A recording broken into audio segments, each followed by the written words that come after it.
start from left to right for those opening statements. So are you. Could that be your line? Mine. And if anybody would rather not use a microphone, you're more than welcome to do so. I mean, obviously, if you project, I think everybody will be able to hear you. If anybody can't hear, if someone's not using a mic, just please say so and make sure that they have a mic. 30 seconds. Oh, I'm so sorry. My name is Thaddeus Radley-Lewis, and I'm on the activities committee.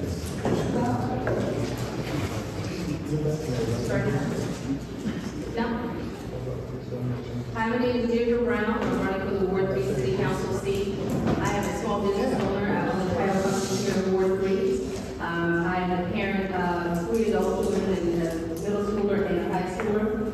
I'm a former ANC commissioner, and I attended law school at UDC David Clark School of Law right here in Ward 3. I have been, for the last few years, advocating for housing issues with the City Council, as well as fighting for the rights of children in school. I look forward to talking more with you about it. Thank you.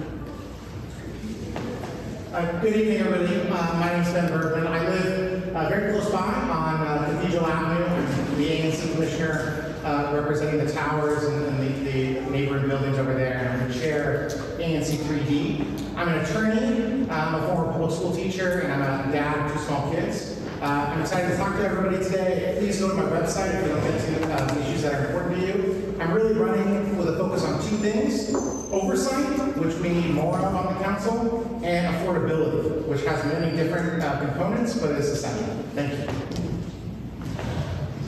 Hello, good evening, everyone. Thank you for hosting this forum. My name is Monty Monash. I'm a native Washingtonian. I'm a Ward 3 resident for 21 years in Navy Park. I have 2 children and a husband and a dog, and we are a family that's been very active and involved in our community. I want to also just let you know that I am focused on a couple of things: focused on safety, focused on schools, focused on affordable housing, as well as our economic development here in the ward, and the environment. So thank you so much for your time.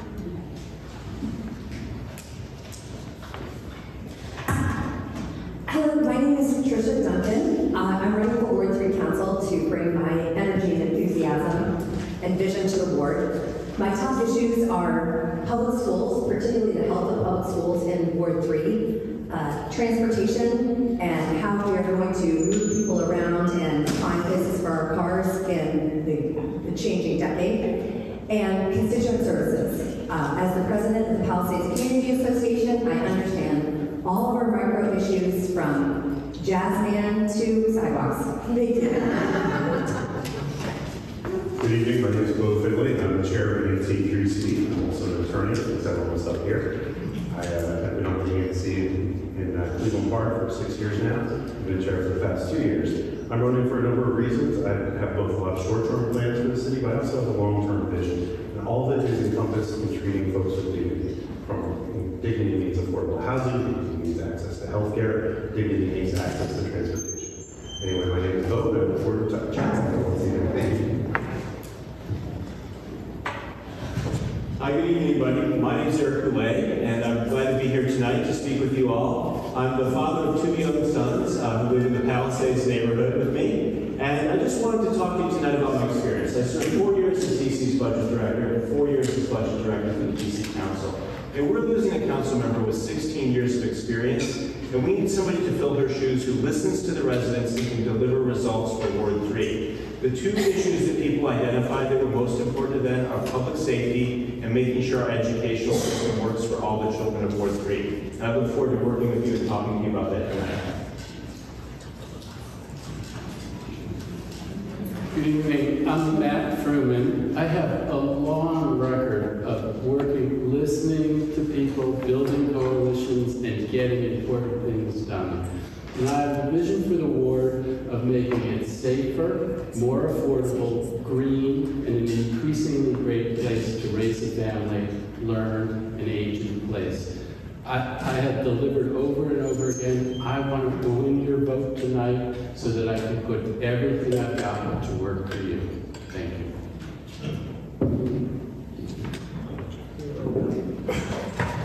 Good evening, can y'all hear me?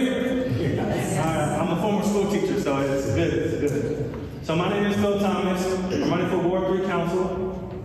As we know, the quality of life is great in Ward 3, but we can improve it. On my campaign, we have a slogan called 3 S's and an H. And you'll hear me talk over the course of this hour and a half. One is seniors, one is safety, one is schools, one is housing. And over the course of this hour and a half, you'll hear me talk about all 4 of those things.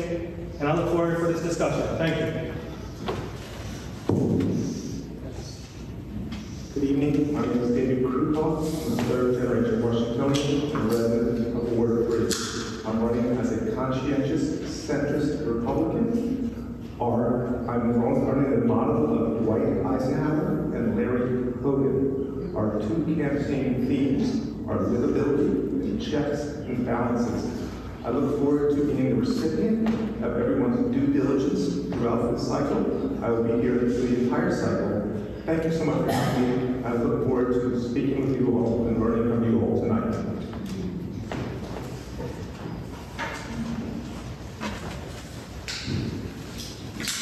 Thank you all very much for introducing yourselves. I will now begin with the questions. Each of you will receive 1 minute to answer the question. I'm going to start in the same order as I did with opening statements, but each ensuing question, the first candidate speaking will be the next person in line. Our first question is this. The community is concerned about the pedestrian safety and parking challenges posed by city bridge knobs in place, even though we already have traffic bottlenecks and issues with unsafe driving. How will you work to ensure our streets remain safe for pedestrians and that we have a reasonable amount of street parking for residents?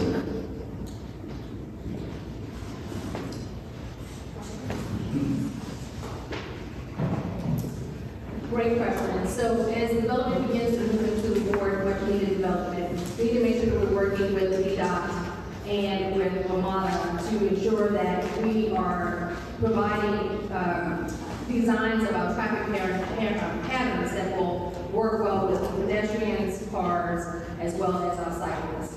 So one of the things we can look at is having dedicated bus lanes. We can look at things like floating bus islands, and of course, making sure that the sidewalk designs are made so that pedestrians can get across the street in enough time. So we need to make sure that the lights are timed so that those who don't walk as quickly can get across the street safely. The sidewalks are actually paved so that, you walk, as we have sidewalks that need great maintenance, that we're maintaining these sidewalks on our streets. It's really important that we listen to the input from the community about where we need the parking and what that parking looks like, because we do know that some residents, parking is essential to their ability to get around town and transportation. Thank you. Great, thank you for the question. I think it raises two central issues. One is safety, Vision Zero, which I think most people on this table agree has not been effective. It's not safer to walk on the streets of Washington, D.C. than it was when we announced that pledge, and that's unacceptable. But on parking, my take is that we need a holistic approach to our roads. They were designed in the 50s and 60s with a different approach to what our goal was, which was to move people from Maryland and Virginia downtown. And we need to rethink that. And while we do that, we need to look at parking with a focus on residents. So that's why I propose a parking reform commission to look at it in a context-specific way, because it does not make sense that the same parking rules in Spring Valley, where parking is super plentiful, the same rules are in effect over here and in Cleveland Park, where parking is much more problematic and there's a lot more commuter parking. We need to look at that in a comprehensive fashion. Thank you.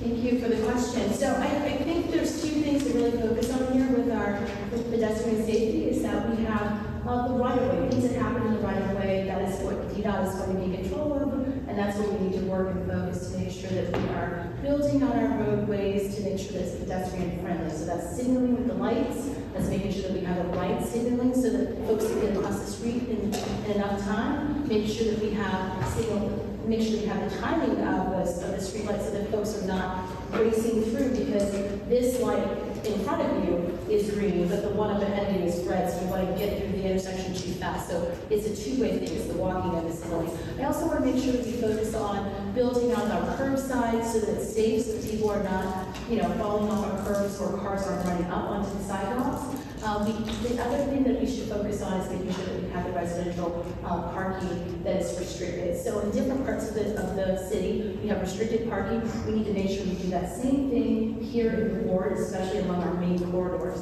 Thank you. Thank you. Everywhere I go, I hear about parking and traffic and safety. So I'm glad to have this question. In terms of the City Ridge, I think one of the things that's great about this project is that it's mixed use. So a lot of people who live there, we might find that young people, they don't like to own cars, or maybe they're a one-car family, or they don't use it as much. I think that with our population increasing in the ward, we need to think about multimodal forms of transportation, because the less cars that are on the road is safer for all of our pedestrians. So when we are looking at dedicated bus lanes and bike lanes, when it's easier for people to move around without using their cars, they will do that. And so the people who already have their cars have spaces to put them. I have this mantra, DC roads for DC residents, and I'm going to be looking to, make it harder for Marylanders to drive through here. So I think we need to talk about pedestrian safety first. And what we need there is to reconsider what we need in the Department of Transportation, which is called the Department of Transportation Safety. But we need raised crosswalks. We need hawk signals like the one down in Cleveland Park by the town. We need continuous sidewalks. And we need those, very requestable flashing yellow lights across the streets. I request all this on Border Street between Connecticut Avenue and the park, where we've had two really horrific accidents in broad daylight, just because of the steep grade of the road and folks failing to speed. But going from pedestrian safety, we talk about traffic. Now we have a lot of traffic in the city, and one great thing about congestion is it slows people down and makes accidents less fatal. But in order to get traffic through our city, we need to engage in dynamic traffic control. What that is having a camera on the light, showing when there's back up, the lights stay green for longer on Wisconsin. Now, finally, for parking, I agree with Ed Burton that we need a parking reform commission and really look at what we need for parking citywide, and then address the changes for the city. Thank you. Thank you very much. One thing I've learned from my 19 years in DC government is there's no exception, in any issue to listening to people and going out into the community. And what I'll make sure I do is go and talk with residents on this issue and any issue that we see in the community, because it really is important to know block by block what we need to do. And from my standpoint on this issue, we need to look at a couple things. One, on the pedestrian safety side, we need to look at elevated crosswalks, particularly around our schools. We need to look at the hawk signals as well, so we make sure that drivers can see those residents. The other thing we really have to focus on, though, is making sure that less people feel the need to drive. And then we'll have less cars and less parking spots that we need to fill. And the way we do that is make sure we don't have a fiscal cliff with our metro system. Right now, Metro has been living off of federal funds, and that money is running out. What I want to do is take my budget experience and serve on the Metro board and be able to work with our other jurisdictions to have a reliable bus and transit system so people don't feel the need to have two cars and the need to drive. So the great thing about these debates is by the time you've heard from 9 people, you've heard all the great ideas. So taking them one at a time, on pedestrians, it's a really serious issue. This side of Wisconsin Avenue, you have lots of kids who go to John Eaton on the other side of Wisconsin Avenue. And you have kids from Sidwell who come across to the new City Ridge. We really need to focus on safety for pedestrians as we have more cars coming through here. We have to focus on it no matter what. The raised crosswalks, the hawk signals, talking to people in the community about what it is that makes the most sense from their perspective, certainly the keys. When you talk about parking, we do need to focus on a change to the way we do parking with our zone stickers. And this goes to the idea that Ben's been talking about as the parking commission. You get a sticker and you can park someplace for the whole day somewhere in Ward 3. We need to make that much more refined so that we protect residents in certain areas so they don't have people parking in front of their house for the whole day. Thank you. Put it down, Matt. So when I was a Ward 3 liaison, I engaged the community about parking. And I worked with Commissioner Bradbury, if y'all remember Commissioner Bradbury, who was here and was the ANC commissioner. We got the community together. We walked every nickel corner of McLean Gardens. We got the signs, we got the stop signs replaced. We closed the sidewalk gaps, and we still need to do that as well. We tried to work with the community to close safety or infrastructure, bring infrastructure to McLean Gardens to cut down on pedestrian safety as well. When it comes to parking, we know we need to do more and help the neighbors in McLean Gardens when it comes to parking as well. I'll be the council member that will address that, as I addressed that already when I had Commissioner Bradbury as well.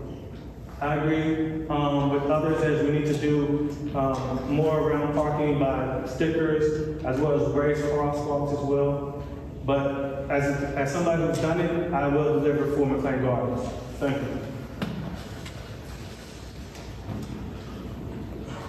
Thank you for the question. It's my understanding that the bus stop, which is across the Circle Friends, is going to be moved to the south, which is a mistake. So that when you get off the bus and you're going to go to City Ridge, you have to cross over the intersection and then go back to City Ridge. I don't know why they're moving the bus stop. I'm not sure if transparency has been addressed in that process. So I would look to have transparency be foremost in our minds and in our processes so that things do not happen and all of a sudden we're surprised at them. Regarding parking, I believe also that the more specific parking by subdivision or neighborhood is definitely something we need to investigate. So I appreciate the question. And lastly, regarding safety, we have to understand that there is different speeds. So there's a bike speed, there's a car speed, and we have to make sure that we don't have different people at different speeds, and we need to look at ways to separate those types of things wisely. Thank you so much. Thank you all. The second question, and I'll start with Mr. Berman, is this. There's concern about problematic behavior near the Town Metro Station. How would you propose to address instances of littering, fare jumping, vandalism, and the like, where perpetrators are predominantly minors?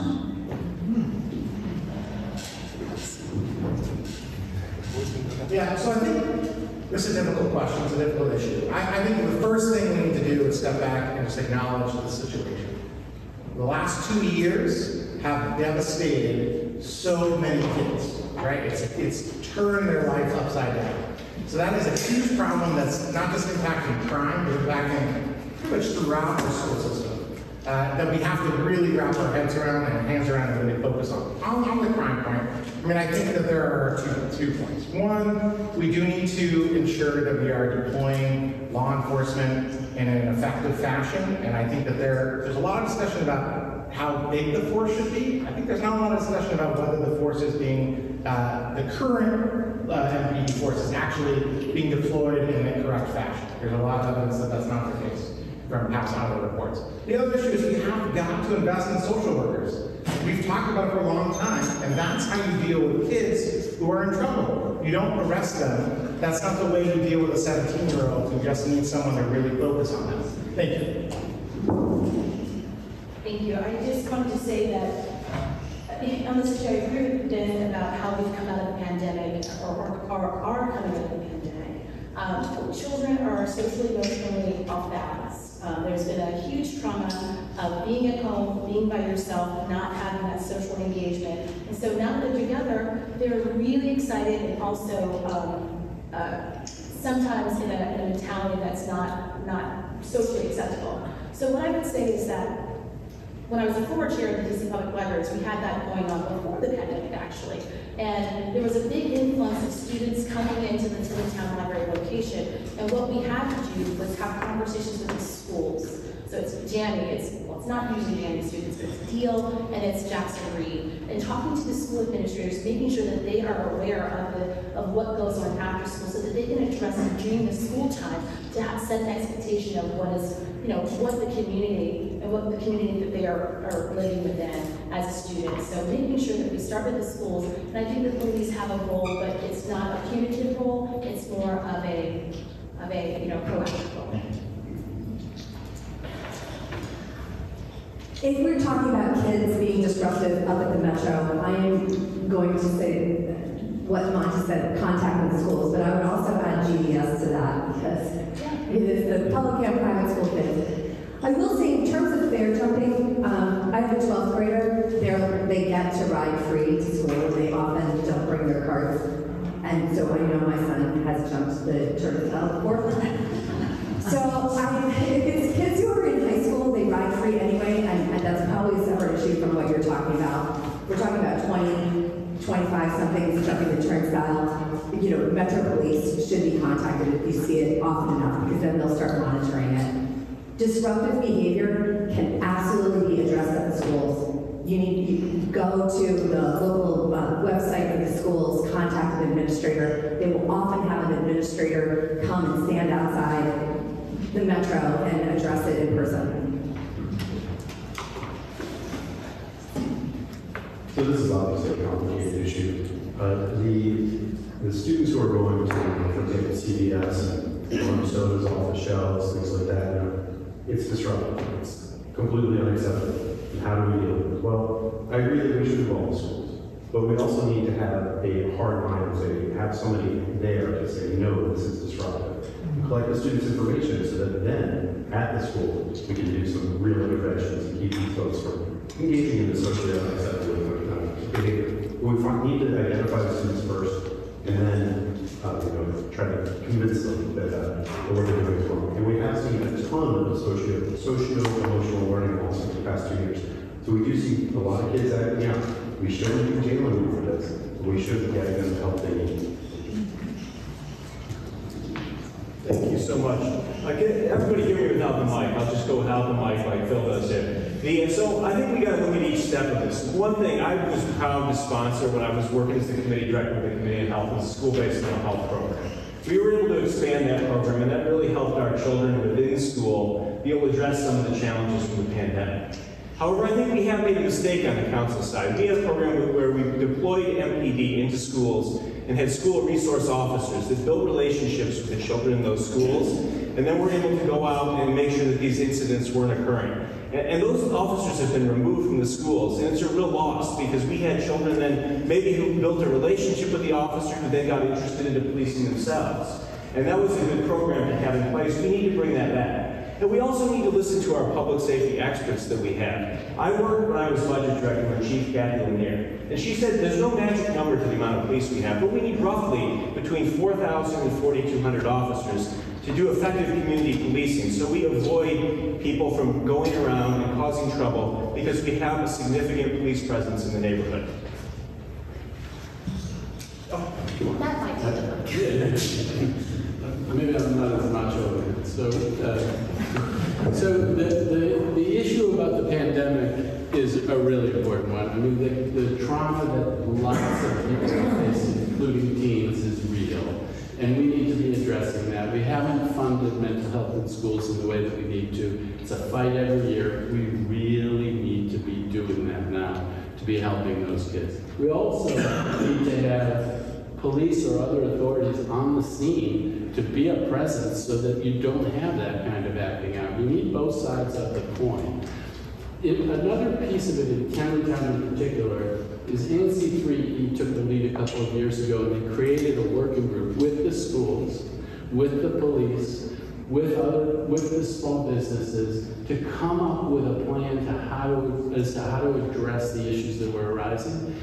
Get the people on the front lines to work together to come up with solutions. I might have a bunch of ideas right now, but I'll tell you what, the people in the school, the people right there in the community, they're the ones who are going to come up with the best solutions, and we should be listening to them. I know you don't need it. So, as a former school teacher, As somebody who taught in the District of Columbia, I know a lot about kids fair jumping. As somebody who went and transferred to the government and was on the working group that he mentioned, and worked with the teachers at Jackson Reed, as well as other teachers in the community, and brought community leaders together. And we sat down at the Metro to make sure that kids got along and they didn't have to fair jump. As kids ride for free, and the kids that did not bring their car, we just talked to the guard that was at the Metro gate, he let them walk right through. They didn't need a fair jump. So as somebody who's part of that working group, and somebody who's part of task force, we build relationships with those children. We work with those parents. We work with the community leaders so kids don't have to fair jump. Now, so when it comes to having officers, we didn't need officers. We had community stakeholders doing that as well. As a working council member, I will continue that. I will build those relationships. I will work with the community so kids will feel safe, don't need a fair jump. And I will continue that, bring that to the council. Thank you. We need to, you want to do this one? No, it's okay. I'll just speak loudly. We don't need to defund the police. We need to invest in the police. Eric is correct that we could use the resource officers in the schools as well. Fair jumping is theft. We have to have a cost-benefit analysis occur in the minds of someone who's considering committing a crime. I'm not saying we want to lock up and throw away the key. God forbid, no. I'm for second chances. I'm for empathy. However, we must lead by example. Frankly, the council, Charles Allen and Brianna Doe, have placated to a way of being that we should not endorse in our city. That can be no longer. The only way to make a stance against that, frankly, is to elect someone like me to the council. Also, we have to look at juvenile justice from the point, the Attorney General of the District of Columbia that controls that branch, who has migrated to a placating position. That can no longer be. We hope that the new Attorney General will be politely tougher than the past one.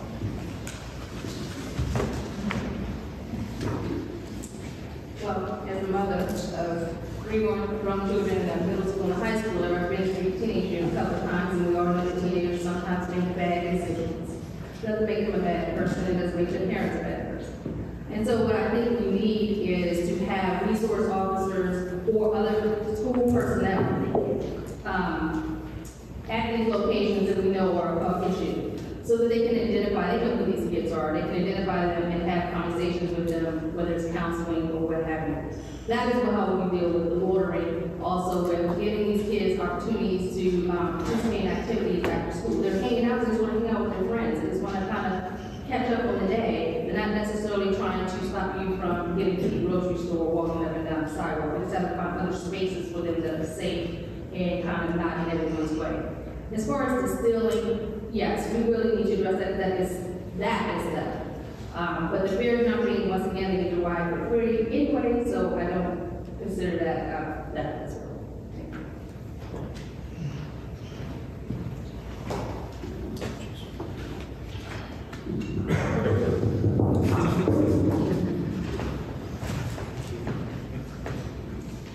Thank you very much. The third question, we will start with Ms. Monash, is this. McLean Gardens has an ongoing issue with an individual who often plays loud music and exercises outside. Many residents are frustrated with the lack of assistance received from government authorities. If elected, how would you envision your role in resolving a conflict like this?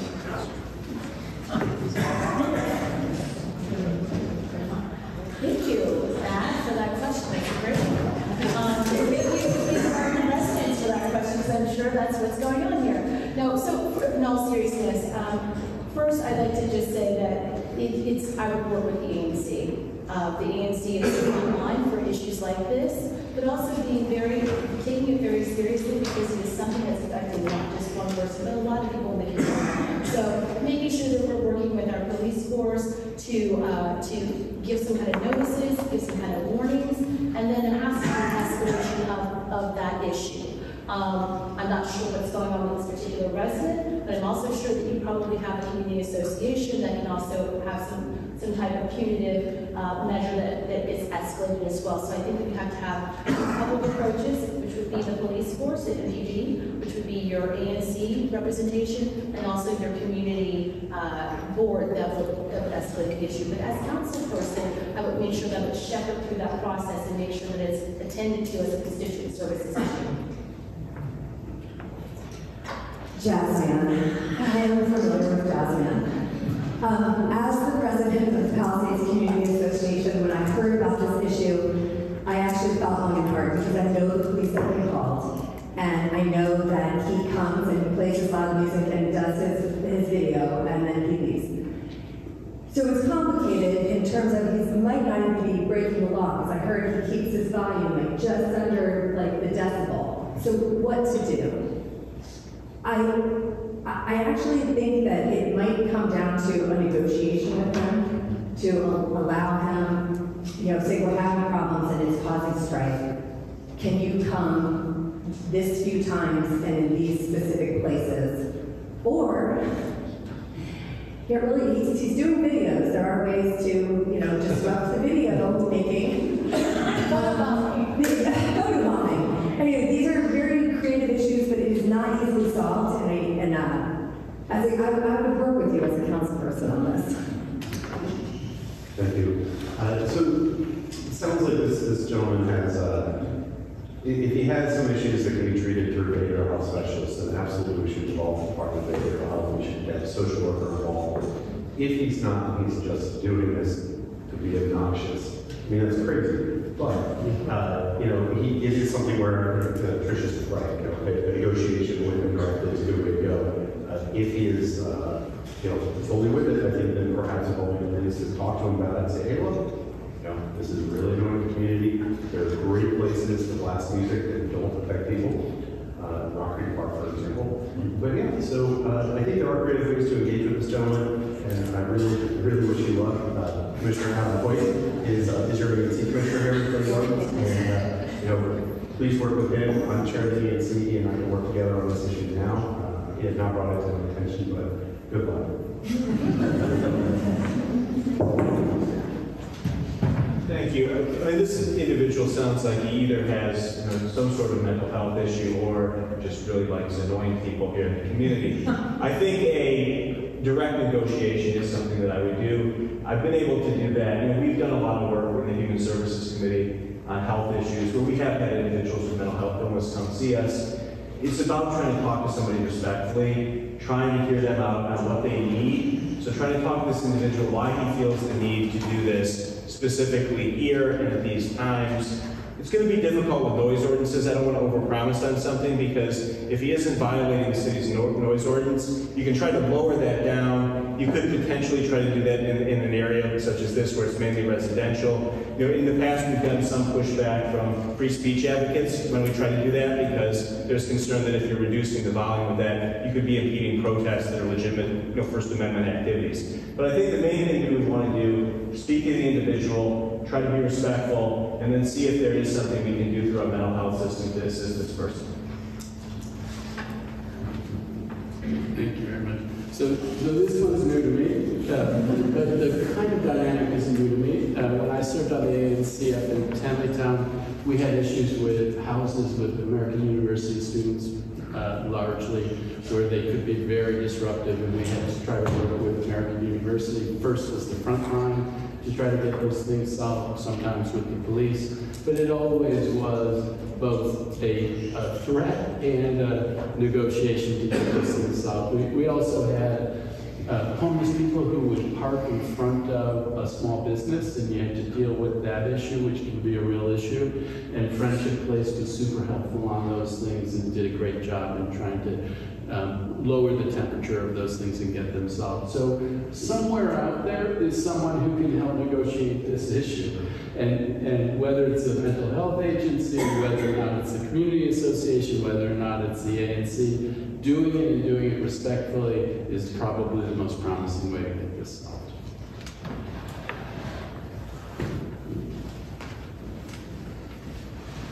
So when I was on the ANC, A couple years ago, we had some noise issues with a resident and a neighbor. I was the one that talked to the neighbor, got him to lower the temperature, the sound as well, and made the neighbor happy. As a bridge builder, as somebody who's constituent service and constituent engagement focused, I wouldn't involve the police because I wouldn't have to involve the police. I would talk to the individual, I would bring the community together, I would solve the problem. When it comes to mental health, if the individual has mental health, then I would give the individual wraparound services, involve behavioral health, mental health as well. As we know, the pandemic affected all of us. As individuals do like to play loud music, some in their car, some in their home, some just walking around the street. As you need to talk to that individual, we would talk to that individual. I would involve the ANC. I'd like to hear from the commissioner itself. As a former commissioner, I know the ANC is very important. But as council member, I would not involve the police because I wouldn't have to, because I would solve the issue. This is a tough question. We have bountiful campaign funds from the Office of Campaign Finance through the Fair Elections Program. I might take the person to coffee, spend some money right now to see if I can learn about the person. Incentives and disincentives, we have to understand those things to get something accomplished. Incentives might be, what does the person want? We can learn what he wants. And disincentive might be, where is the person's pain? Maybe the person's doing something that they shouldn't be doing in another capacity, an apple for an orange.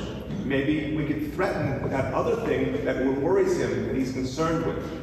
So we have to understand the picture. We have to get prepared with our constituent services team to get into the mix, to spend funds that we have available to us, to be involved, and to look to work with the community to solve the problem. A few years ago, a little while now, I was ANC Commissioner 3 of the Ward, which is in Van Ness, and Forest Hills Park playground was in my ANC. And we had a gentleman who was doing something similar, the same jazz man and I. And on top of that, of course, it's a playground for little people.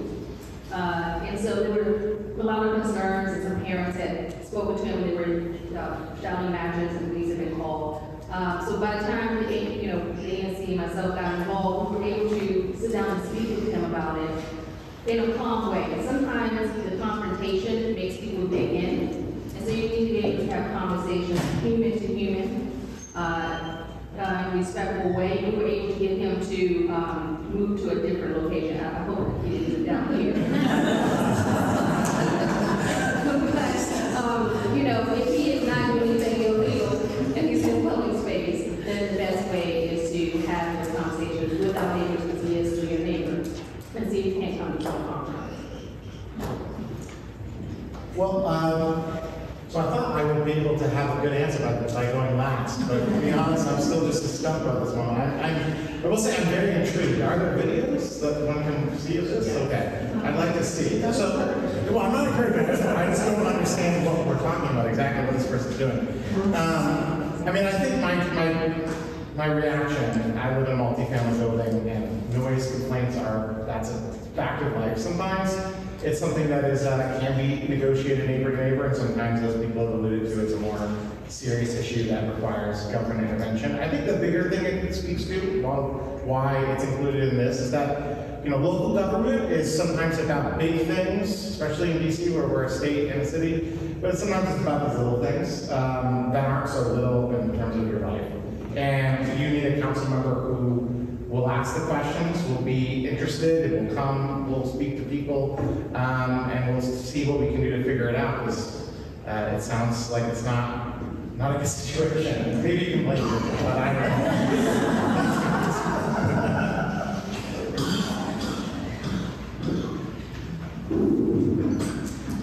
Thank you. Our fourth question is this. I'll start with Ms. Duncan. How would you propose to improve public transportation options and fight for accessibility along Wisconsin Avenue?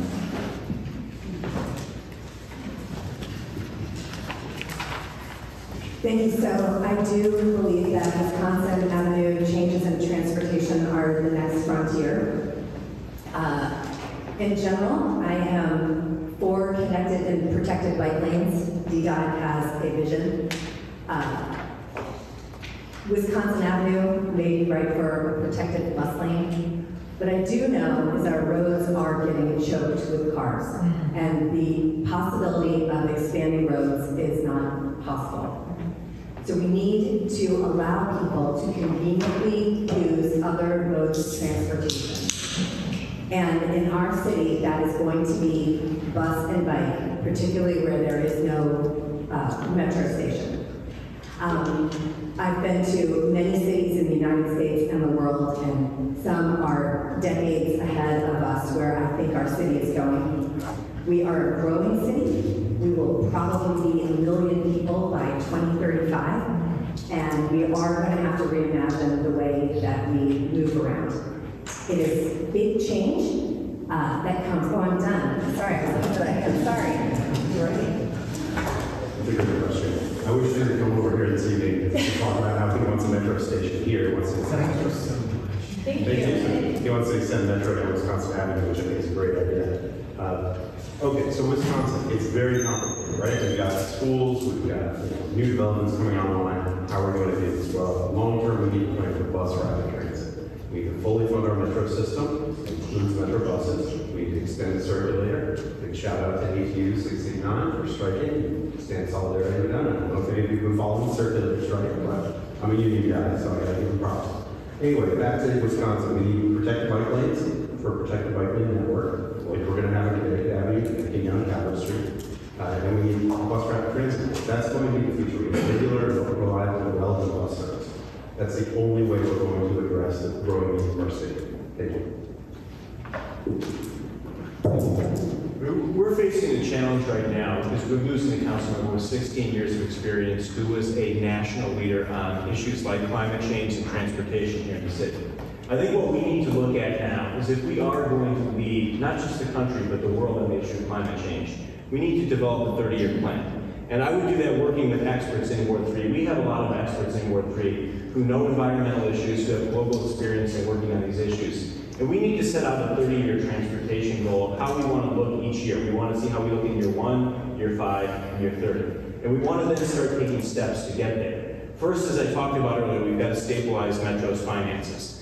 We also have a great opportunity coming up because what we call the Tax Revision Commission is coming back together. And there's an opportunity through that to make our tax code much more environmentally progressive in a way that incentivizes growth of housing, downtown, and livability. Finally, I talked a lot about dedicated bus lanes. I think that is the future. We need to plan it out smartly and comprehensively throughout the city and double or triple the number of bus lanes that we have.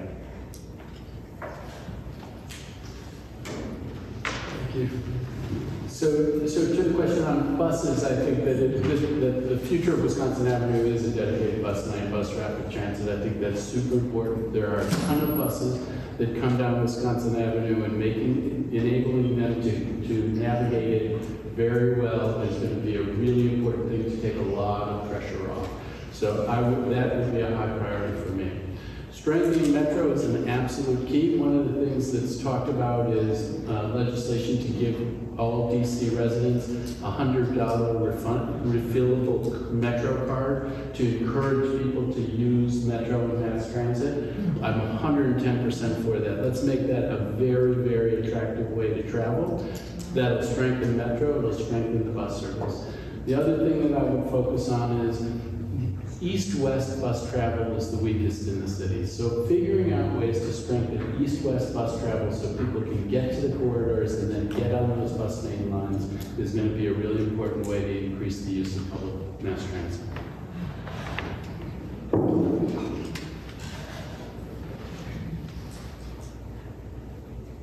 As somebody who runs, bikes, rides the bus, I know that eventually we need to put a dedicated bus lane, on Wisconsin Avenue. As we need to make sure that we need to work with Metro to make sure buses come more frequent and often so people can come out of their cars and ride the buses to where they need to go. As we can leverage the circulator as well, as I want to leverage the circulator to come deep into Ward 3 as riders who would like to use the circulator as well. And I'm a big proponent of the circulator now that the strike is over, or about to be over, that we can leverage the circulator. As Ward 3 council member, I plan to push for better bus service, as well as increased funding as the Metro for all. I'm in favor of the $100 card you use or you lose. As somebody will be avid to use it, I think that's a good thing, and I would support that. Thank you. I don't think that we as a city should be as anti-motorist as we have become. I'm the only candidate here who is opposed to the 1/3 diminishment of Connecticut Avenue with the installation of bike lanes on that avenue. I do not want to see a similar plan on Wisconsin Avenue. Having said that, buses need to be made cool. We've got to find smaller buses. We've got to figure out ways to make buses more attractive. We also should look at lighting, more attractive lighting in the subway systems. Sometimes we see leaching of rust coming into brutalist architecture. It's not sexy. We need to find ways to make bus travel more attractive and metro travel more attractive. But at the same time, we cannot be as anti-motorist as we have become. Ward 3 is loaded with people who have cars, who like to shop at nighttime in the winter, who might be not desirous to get on the bike sometimes. I support them as well as the bikers and the bus travelers and the people riding the subway. So I believe the question was about Metro bus and transportation on Wisconsin Avenue, especially with the increased traffic we're going to get. So when I think about transportation on the bus, the complaints I hear is that it's not reliable, it's not convenient, and it's not affordable.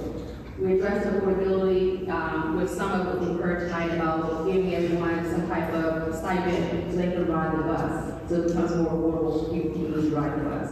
Convenience and reliability comes into play when we start talking about putting in dedicated bus lanes or putting in bus outlets, because that's part of the problem. The buses don't run regularly, they don't show up. My son takes the bus to Jackson Reed. Some days it doesn't show, most days it shows late. Yes, he should get up earlier, but and so when we start to fix those problems, you'll see that more people will be willing to ride the bus. They know they can get to where they need to be, and they can also afford it in their budget. Great. So, I mean, I think two things. On Wisconsin and on roadways in general, I think it speaks to the need to be comprehensive. It shouldn't be bike lane projects or bus lane projects. It should be a Wisconsin Avenue project. It's like a Jenga thing. You cannot take one piece out without considering how everything needs to be improved at the same time. But I think the thing about, I'm really glad to hear Eric bring up the idea of a 30-year plan. Because that's really, we need to be thinking long-term with transit, have a vision, but also, and this is critical because the council has not done this, be consistent and stick with it. So I'm thinking specifically of the streetcar plans. We have this great vision that if we had actually stuck with it, we right now would be talking about what the next phase would be. How we could connect this part of DC that has no transit access. Because I ride the bus, and it's stuck in traffic on Massachusetts Avenue every day if you don't get the right time, and even then it's stuck. So we need to be focused on building a home rule transit network. So that's the circulator and the streetcar to build out where there are gaps. And then we need to push WMATA to build a metro station, 2 metro stations on Wisconsin Avenue. This is the densest part of DC without a metro station. It makes no sense. They're building, we can go to Dulles, you gotta be able to have a metro in the district. Thanks.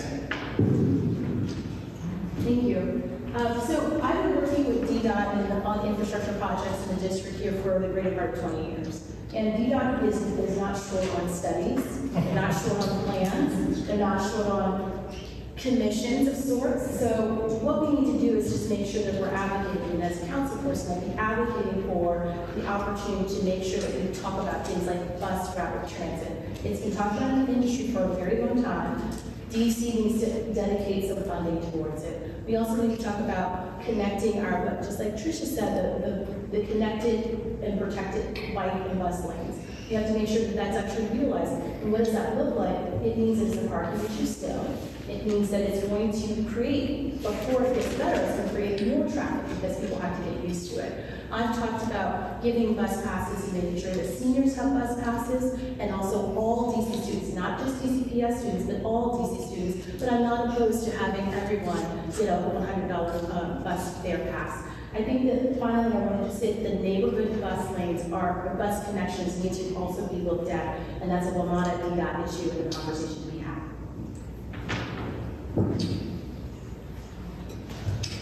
For the next question, I'm going to add to where sitting down. I was interested in this question because it's a popular issue, but I thought the framing was unique. The question is, and we'll start with Mr. Finley. How would you propose to reconcile your hope for constituents' natural self-interest in increased property values with the need for affordable housing? Well, that's a kind of easy question for me. Adding more housing does increase property values. I mean, we see it throughout the city. The only place we see exclusionary zoning increase property values is in the McLean Gardens Ballroom district. The rest of the city, as we've seen growth, we've seen property values rise. We absolutely need to build more housing. We need to build more affordable housing. And when we're talking about affordable housing, we're talking about somebody who graduated from college, works as a GS5 or part of a college degree, making $40,000 a year. They qualify for affordable housing. They're at 45% of the median family income. When we're talking about affordable housing, we're talking about a single mom making $60,000 a year. So these are the sorts of things that when we talk about affordable housing, we're not talking just about deeply affordable housing. We're not talking just about Section 8 housing. We're talking about housing for many income. So we need affordable housing across the city for everyone if we want our city to grow and thrive. So, I reject the question, as a yes or no about property values. Property values go up when we build more housing. Thank you. Thank you. We talk a lot about this issue to residents throughout the ward, and no one has said to me that they actually want to exclude people from living in our ward. We have a great board here. What they want, though, is common sense policies on this that work. And we have a concern right now in Cleveland Park with a voucher program where we've given residents with vouchers the ability to live in the neighborhoods, but then failed to provide the services we promised, the wraparound support services for mental health and case management. That's a significant issue. Now, what I've spoken to residents about is the need for more workforce housing to really focus on building a middle class back in the city. We've become a city of the very rich and the very poor. And I would focus on trying to first bring our police officers, our firefighter EMTs, our teachers, and our workforce in the sanitation and transportation industry who serve our community back into our community through building more 3-bedroom units. We don't build the type of units that serve families, and we need to do that around our public transit system. And the community will welcome that if it's done in a sensible way where we talk to people and we listen to what they want.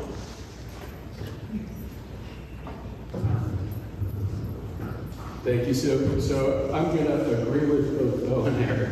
So on the idea of adding affordable housing and that it may have an adverse effect on property values, as a general rule, I do not accept that. The idea that the focus, I think, for adding additional housing is on the corridors near the transit centers. And when you bring workforce housing there, more people there, you strengthen the business districts, and that increases the value for everyone involved. So I don't think by adding affordable housing, we adversely affect anyone as a general matter. But the issue that Eric talks about, the voucher program, which has been executed incredibly poorly, and we just had the deputy mayor at an ANC meeting talking about all of the problems with it, which that's 4 years into the program, there's the first acknowledgement of the challenges of it. We want to welcome people. Everybody wants to welcome people, but you need to do it responsibly and fully serve them, because if you don't, then you do create a problem.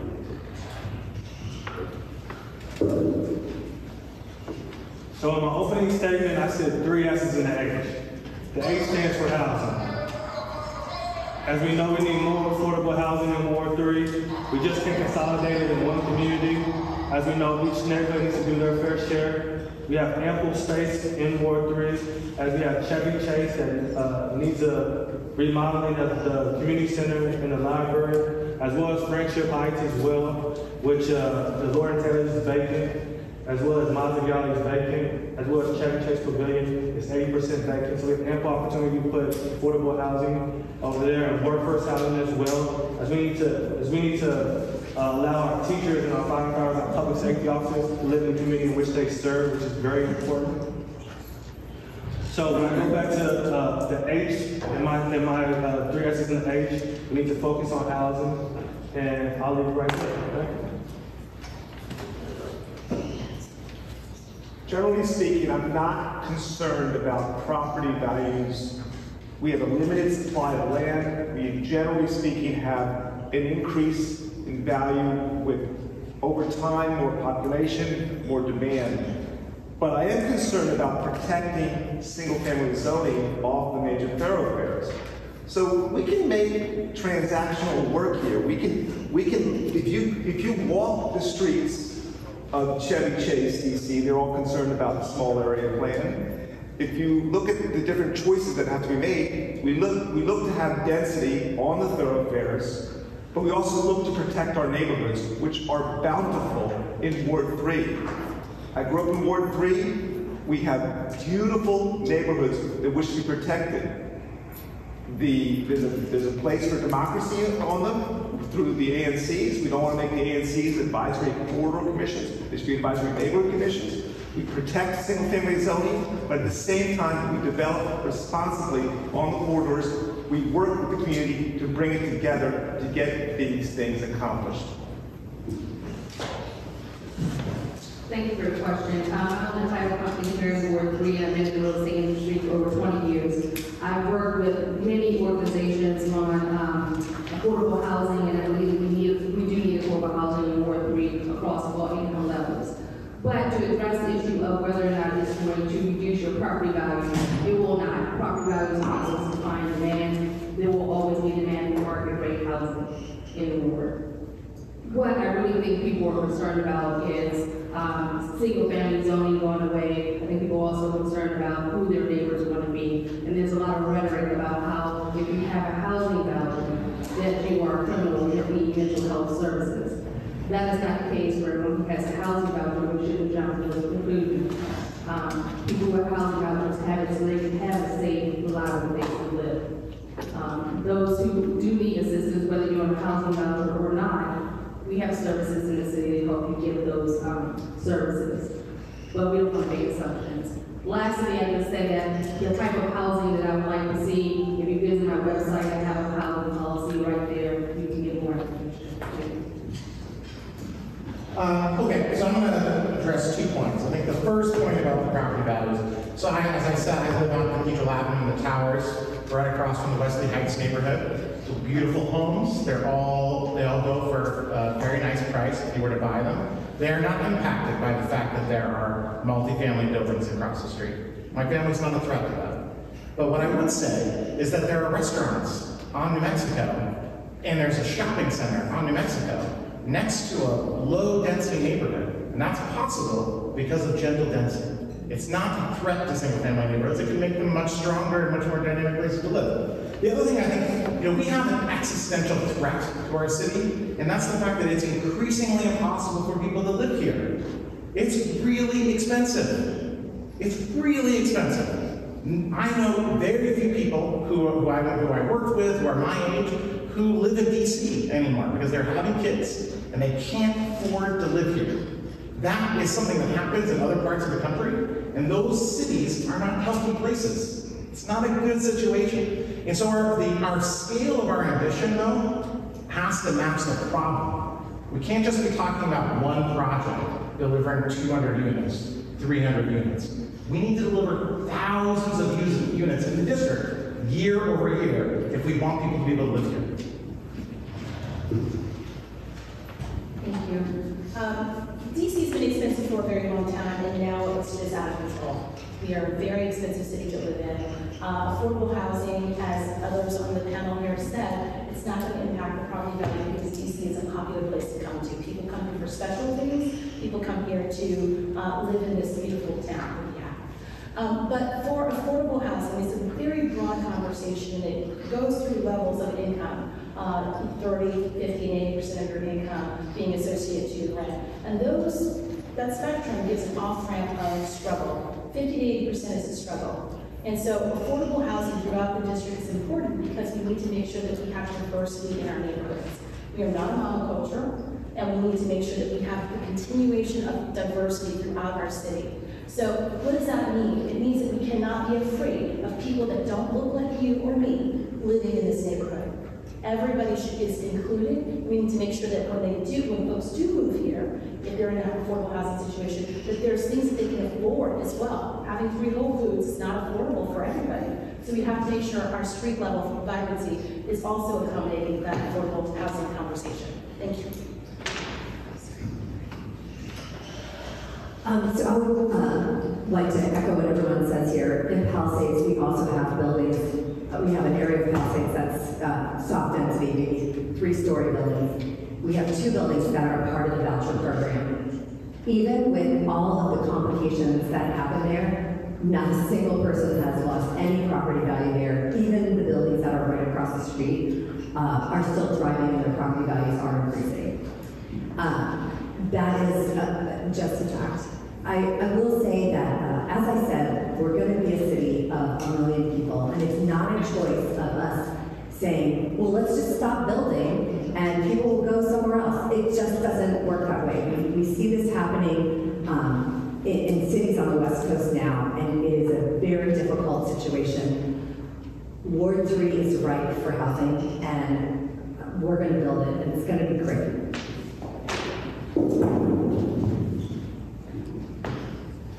Thank you very much. Our 6th question, and we'll start with Mr. Goulet, is this.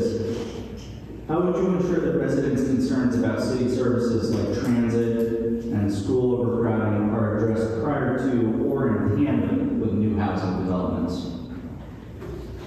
I think those are two very important questions we need to look at. School overcrowding. In every neighborhood that I spoke to residents at was the second greatest concern that residents raised. And we need to do several things on the school overcrowding issue. First, what we need to do is have a realistic, data-driven look at our boundary and feeder pattern system. We were going to do that, but then we backed up. That's a must. We also must make sure that every neighborhood school guarantees by right our 3- and 4-year-olds the ability to go pre-kindergarten services in our neighborhood schools. They can go right now citywide, but they can't go in the school that is right near your house, and that's a problem. Finally, what I would like to say citywide is to improve schools. The best way to address school overcrowding here in Ward 3 is to make schools across the city exceptional and build new modernized buildings and improve choice across the city. What that will do is ensure that those parents who don't really want to travel an hour and a half through transportation networks that can require 2 or 3 transfers will have the ability to educate their children in their neighborhood. And then we must work the transit system around those schools in advance, and that does concern me about the MacArthur site, but we'll work on that. So short answer to the questions, we need to build capacity for the kids who are coming. There's a lot of people in Ward 3 who've been working on that issue, and it's a really important one. We're making progress on it, but that's what we need to do that. We need to prepare the transit system for the new residences that are coming. But the point that Eric made about schools around the city is absolutely critical. And this is a thing that I have spent 15 years working on. We need great matter of right schools in every neighborhood. Part of the reason that most friends leave the city is they feel like they can't afford to live here, and the school's not going to be good enough for their kids someplace else. It is 100% critical, not just any old school, but the school that you have a right to go to. The city is not invested in that in the way that it needs to. It hasn't made it a priority in the way that it needs to. Nobody will be a more forceful advocate for that on the council than I. And it is the #1 housing affordability issue, and it is the #1 issue that will ensure the growth of the city over the long term.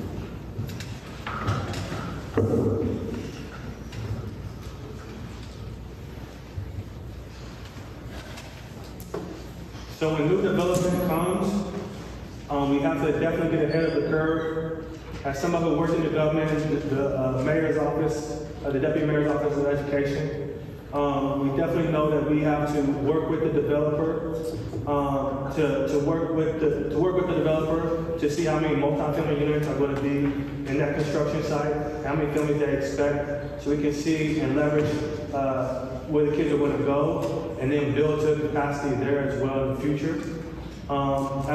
As everybody said, we need to continue to make sure our neighborhood schools are great, but also every neighborhood school across the District of Columbia. As a former school teacher, I did not teach. I had an opportunity to teach in Ward 3. I chose to teach outside of Ward 3. So students that look like me, I could teach as well. As we know our neighborhood schools are needed, and I agree that that's important that we do, that every school has this great in Ward 3. Thank you. Of course, schools must be developed where housing is going to be developed. We do have to have a comprehensive look at that and plan for that.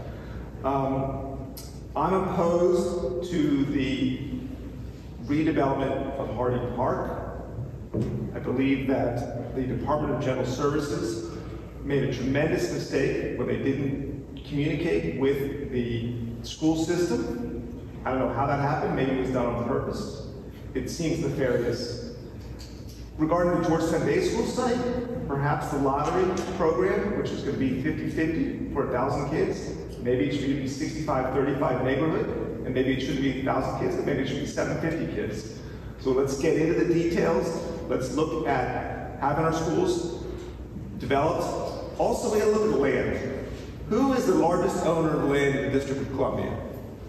It's the federal government, okay? The Park Service has tremendous amounts of land. We have to start interfacing with the Department of Interior and talk about long-term acquisition of federal property by us. We can only do that with somebody who is bold enough to engage in that discussion.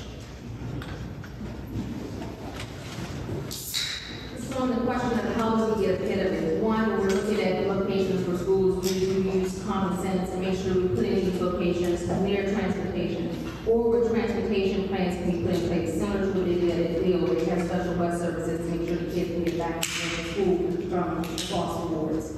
Secondly, we have to make sure that as a community, all the schools across all 8 boards are just as good as the schools here. Because when you do that, people then want to stay and live in their neighborhoods because they want to be in a neighborhood with a good school. We all know this to be true, right? When you're looking at new houses, we're asking what's the school system like in that neighborhood. So that's another way we can ease some of this overcrowding we have here in the ward. And then third, we need to look at other sites in the ward we can put in schools that will support our kids in a meaningful way. This includes not only our kids who can be in a mainstream classroom, but also our special needs kids, because we need more special needs classrooms in this ward, because we are seriously lacking in that as well.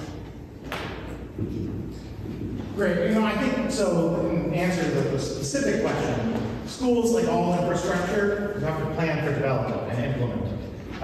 The fact that it hasn't happened, the fact that overcrowding has been a problem for so long in our schools, I think speaks to a council that just listens to complaints but doesn't act on them. It's a real issue that kids have timed lunches in elementary school because they have to push them out, that there isn't special education services in every elementary school in Ward 3 because they have certain services because they're not able to deliver that to folks.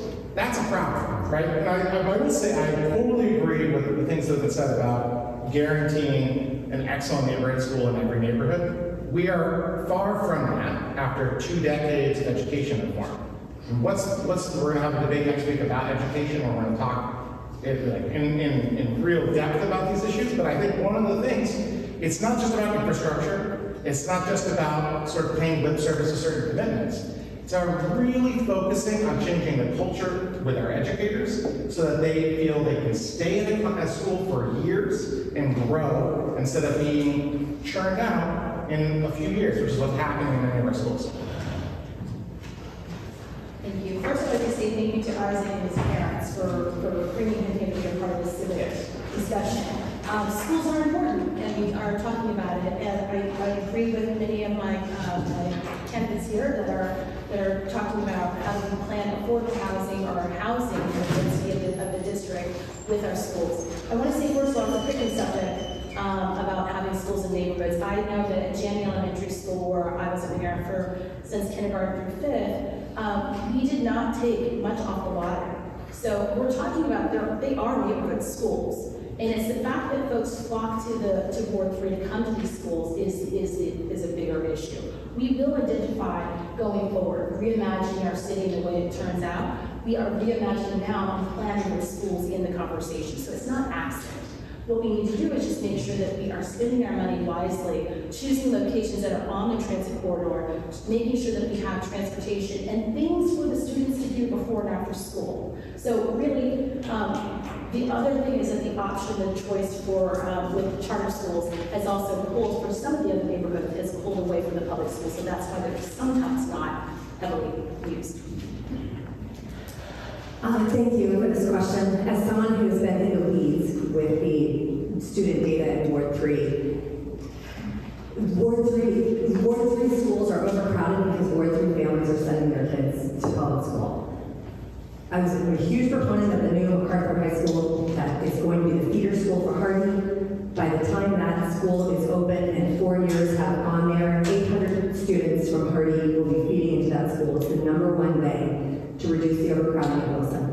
In 2019, the city said we needed another high school, 2 elementary schools, and a middle school in Ward 3. They have planned for the high school and have planned for this elementary school. There is another middle school and another high school that are needed. In the meantime, we're building all this housing, which gets to the question. It's very, very important that our housing is built with businesses on the front, because we need that income to build more schools. I wish I had 2 minutes for this question.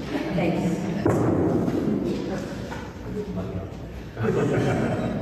So thanks for the question. You know, all these issues, transportation, housing, the environment, education, they're all interrelated. And when we build more housing, we do have to build more schools. We have to improve our transportation networks. We have to improve our transit. With our schools, they're massively overcrowded. So how do we alleviate that? First way we do so is we build more schools. Second way we do so is we expand upon our existing schools. I'm a big supporter of the Stoddard expansion. It's a little late, but better late than never. And then the third way we do this is that we improve the schools, as everybody on this panel has said, we do improve the schools outside of the workplace so that folks want to go to their neighborhood schools. We reduce demand on Ward 3 schools, and we increase the supply of classroom size. I think will be great. In terms of long-term planning, we've got a great opportunity downtown to redevelop, change commercial zoning to residential zoning, or mixed-use zoning, and for schools, libraries, grocery stores, to develop new neighborhoods. So when we do bring in more people to the city, we have a place for them with schools planned already in advance. So yeah, thank you.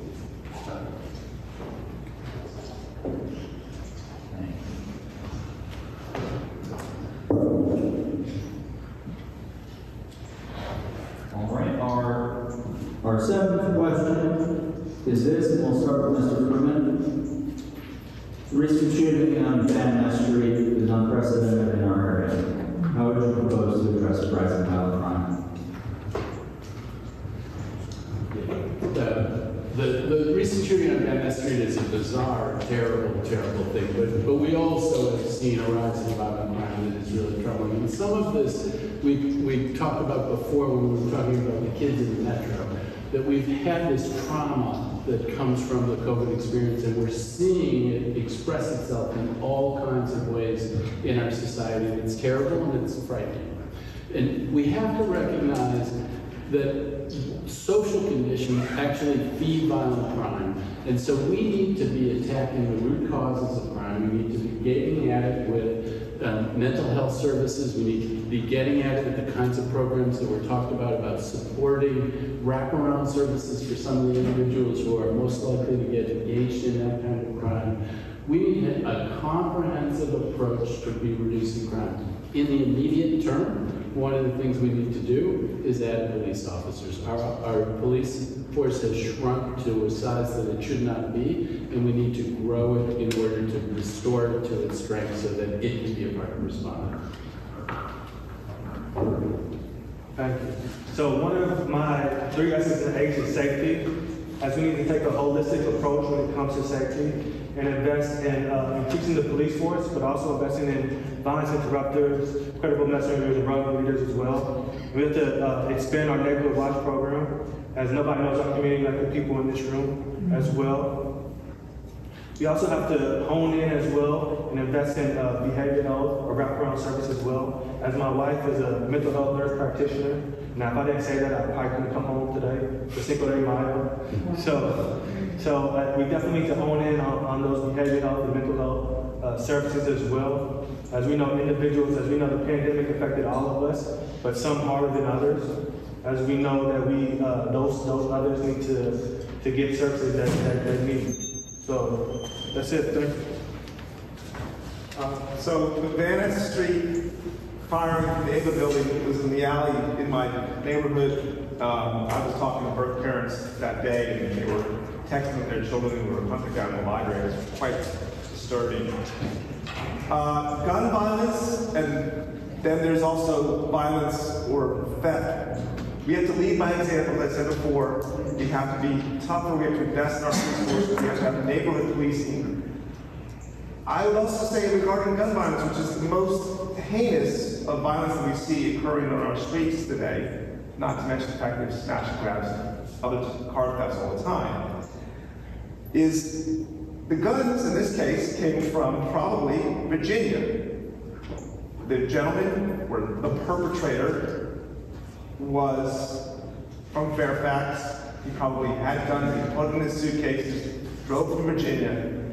If we are going to interact with Virginia, the home of the National Rifle Association, I would propose to you that to have someone on your delegation to talk to Virginians, with the new governor of Virginia, the newly elected governor of Virginia being a Republican, it might behoove you to have a Republican on the council as part of that negotiation point of view. It's going to be back and forth, some give and take. We have to engage, and we can't just forget about our neighbors in Maryland, Virginia. We have to work with them to make our whole region more prosperous and more safe. So as a former birth parent, as a former birth parent, I can tell you that incident was very upsetting to me at home. But we need to make sure that we are being clear about different types and levels of violence in the ward. That was a sniper with guns, right? So that was a gun violence. And those issues, I believe in gun control, and I think, of course, they should be prosecuted when you do violent crimes like that, or stabbing that happened in one of our buildings when we find that person. That is different from what I'm hearing from neighbors and some of the small business owners concerning loitering and folks being harassed while they're trying to eat on the patio or what have you. That can be resolved with having community policing. Police right there on the ground with me, walking around, showing a presence. They respond quicker when something is happening. The small business owners say it's taking 5 or 10 minutes for an officer to show up and that person is the usual one. And so with that, we can start that with just putting more officers on the street, which will also help with that teenage problem. They'll get to see the faces and know who these kids are, not to arrest them, but to help guide them in the right directions. Great. So I guess, my mother lives on the intersection of Tilden and Connecticut, which is right near where the shooting was. It was definitely a scary experience for people who were impacted. And I think it speaks to a separate issue that was very briefly. The reason why we can't deal with gun crime in the way that we want to is because of a Republican Supreme Court that invented a new doctrine around the Second Amendment. And right now we're in the shadow of something that's about to happen with choice. And we are going to see a Republican Congress come in and interfere in the district like nothing else if they win the midterms. So we have to be prepared for that. I don't think we need to be prepared to have lunch with them. I think we need to be prepared to fight them. Now, on police reform, things didn't change from a year ago when the focus was on creating a police department that was effective and also respected civil rights. That's still important and still doable and still requires investing in social workers and alternatives. But that's why, with respect to policing, We need to make sure that our police officers have a college degree, which they're not required to have to become a police officer, and we know that it makes them more effective and less likely to violate rights. And we need to invest in training to make sure that they are effective in all aspects of their job. Thank you. Thank you. So what's happening now in the district is, because we are growing at such a fast, rapid pace. This reminds me of what happened. I'm from here. It reminds me of what happened in the 80s, and it was a different situation. There was a lot of drug activity. But this is the same type of activity where we need to have our police force that is fully funded to make sure that maybe it's not just 4,000, it might be 4,200 police officers that we will need on the force. And I think that what we need to also make sure is that training for mental health issues, for violence interrupters, for credible messengers, that needs to be included in this training of our police force as we bring them online and bolster those numbers. I really have concerns about the fact that we did have that sniper shooting, and it was terrible and frightening, and a lot of us were impacted because we had a loved one in that same corridor. But I'm really concerned about the fact that throughout the city, we are having so many violent crime instances that do not make it to the front page of the news. And it's something that we really have to focus on, not just for Ward 3, but it's really for the entire city. And so for that, I just want us to always consider the fact that it's happening everywhere. It's not just here. We have to have gun sense, which is common sense. Thank you. So a lot of our gun problems can be solved in Congress in terms of the number of guns and types of guns that are sold. We are going to see more sniper shootings all over the country if we continue on this assault rifle stuff. In terms of crime in the city, there's short-term and long-term. For me, the mayor has put in her new budget money for a new program that the National Institute of Criminal Justice Reform put forward that identifies anywhere between 200 and 300 people that are already known to the criminal justice system that are more likely to, they commit 70% of the crimes. And they're surrounding them with support services. Poverty is a huge correlation with violence in the city when you have no hope. We need to address poverty.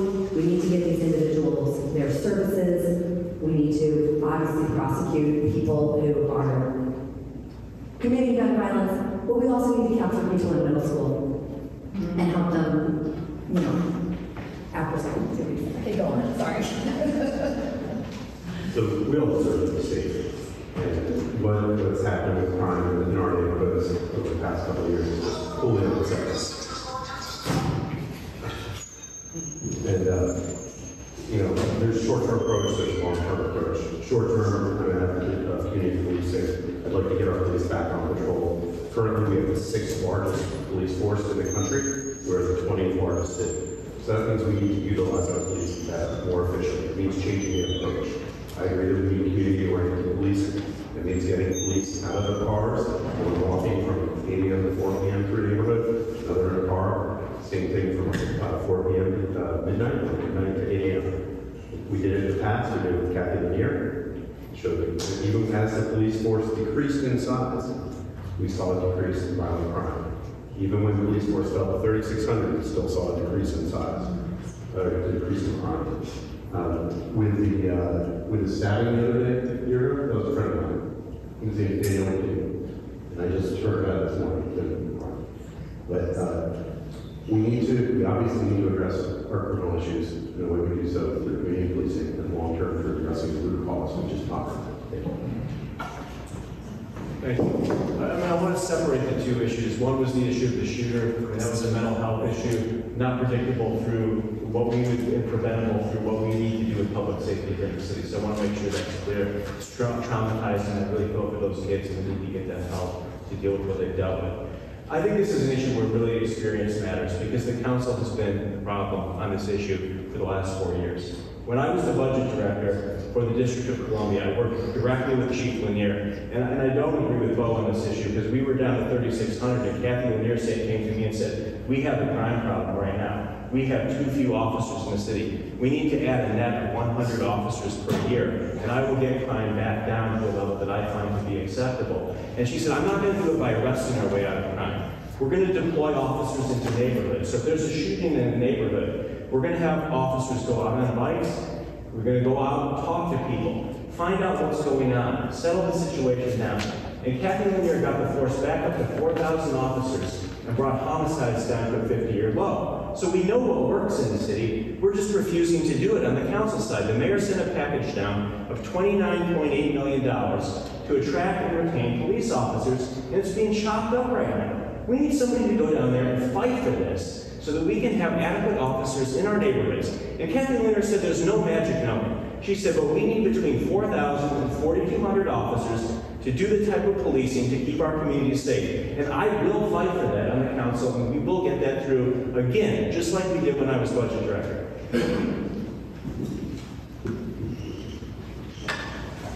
All right, thank you all. I'm now going to move to The closing statements, and out of respect to Ms. Monash's time, I'm going to let her start. Again, just 30 seconds for your time. All right. In that case, we will begin with Mr. Krukov and go across that way. I really enjoyed this gathering today, learning from all the other candidates, seeing everybody in a group setting rather than on Zoom. I look forward to having a repeat of this meeting potentially in the fall. I will be on the general election ballot, so I look forward to engaging in more of these forums or debates then. Please do your due diligence on me. Please do your due diligence on all the candidates. I wish everybody the best. Thank you so much. Can you please tell us how much time? I didn't hear. 30 seconds. Okay, sorry. Thank you. There's nobody on the issue. It was right on time. It was perfect. I practiced. We didn't hear the time. That's all I said. We didn't hear the time. Mr. Thomas? So thank you, McLean Gardens. Last time I was in this room, I was serving ice cream to the police officers. So it's been a couple years now as somebody who takes care of the police force. As we heard a lot of people today speak about issues that they're going to do, I've already done them. I have a proven track record, I have community experience, I have government experience. Again, my slogan is 3 S's in the H, which focuses on seniors, safety, schools, and housing. Look forward to continue talking to each and every you on the campaign trail. Thank you. You can visit my website, billforward3.com. I'm looking forward to answering you. Thank you. Thank you, McLean Gardens. It's been great to be here tonight. I think this has been a terrific forum. Part of what you see is that we're all kind of learning from each other. We're hearing each other's ideas and we're incorporating them in an important way. And it makes it a really healthy thing for the ward because you're hearing lots of perspectives, we're hearing lots of perspectives, and we're all growing, and you're going to have a better city council person at the end of this process. But I bring to that job the experience working with every single community, getting things done through listening to people, building coalitions, and finding creative solutions. I've done it over and over again, and I'm going to do it for you on the city council. I want to put everything I've got into being the best city council member I can be, and work for you. Thank you very much. Well, thank you, McLean Gardens, for coming out and listening to us tonight. I really appreciate the opportunity to speak to you about some of the things that I've heard from the ward so far, and I want to continue to learn from you throughout this campaign. I think we need to elect somebody with the experience to lead the ward in a way to step into Phil Mary Chay's shoes from day one. I've managed a $19 billion budget. I've been able to write the first of the 3 Act here in the city and fund the pre-K 3 and 4 Act.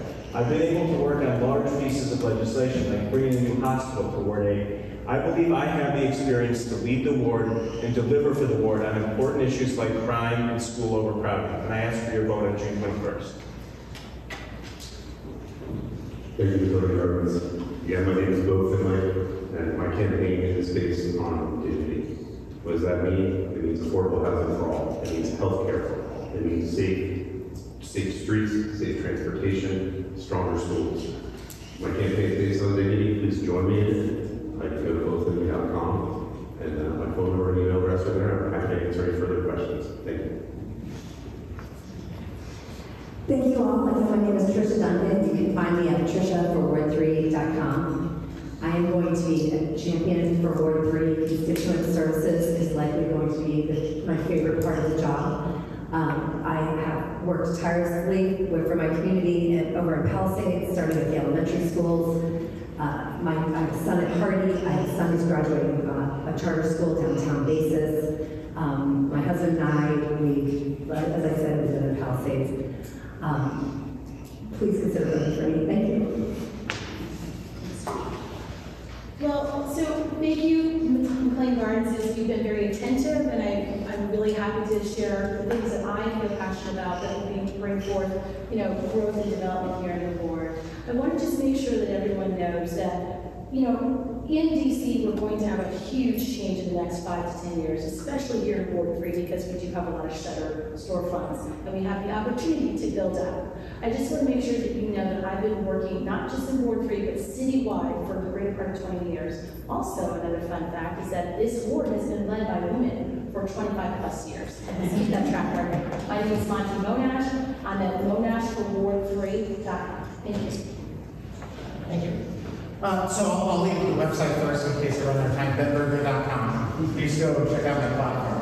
But I want to talk about one issue that we don't talk about enough at these forums, which is childcare. And let me tell you why. DC is the most expensive state in the country when it comes to childcare. How much do you think the average childcare costs for an infant or a child? How much do you think the whole year parents want to pay? Give them 5 seconds. But I like where your head's at. It's $25,000, which is, if you think about the income, that's at the low end. Yeah, that's at the low end. If you think about the incomes in the district, 2 children, it's not sustainable in a place where housing is outrageous for many, many families. And that matters not just for young families, but for all families, because a city cannot thrive if people can't thrive here. So that's what we're going to talk about. Thank you. Thank you.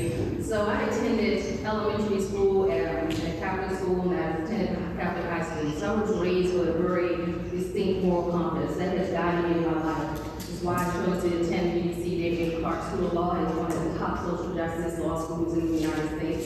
I went when I was in my 30s, so I had plenty of Chicago choices to choose from. Lots of schools wanted me. And I've used that moral compass to help me guide me through my life as far as how I raise my children, how I see education, how I see housing. And you need a leader who's going to lead from a moment of, you need a leader that's going to lead from, you need a leader that's going to lead from a position of inclusion and equity that's going to be pragmatic and is going to use common sense policies.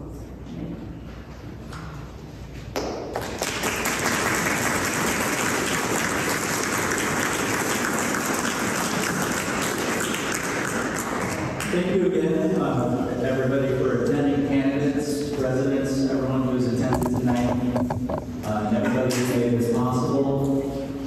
We knew with the crowded field that there are obvious limitations on what you can get to, what you can discuss. There are so many important topics, and so, like I said, we will be sending out a written questionnaire based on the questions that we received. Those will be shared with the residents. We'll also be sending out links to other forums that have occurred, other questionnaires that the candidates have completed, and as many resources as we can locate to help you all learn about the candidates before you. Ballots will be going out shortly. Primary is scheduled to take place on June 21st, and the general election will occur on November 8th. Thanks again, everyone. Have a good evening.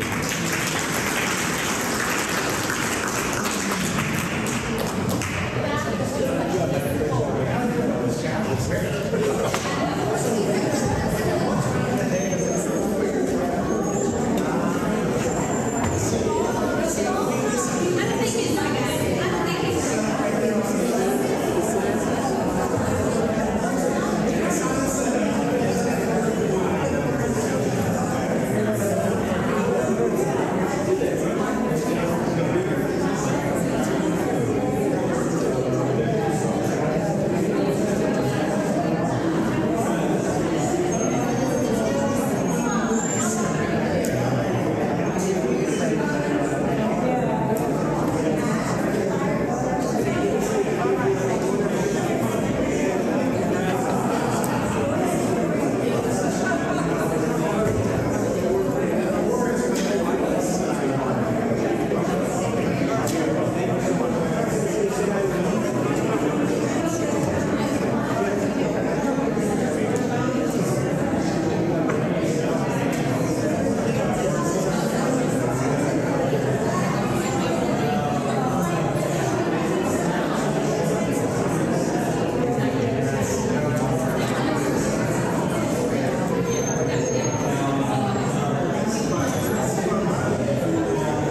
5 on Saturday. So I'm afraid I won't be able to make it. Yeah, absolutely. Thank you. Thank you. I appreciate it. Take care.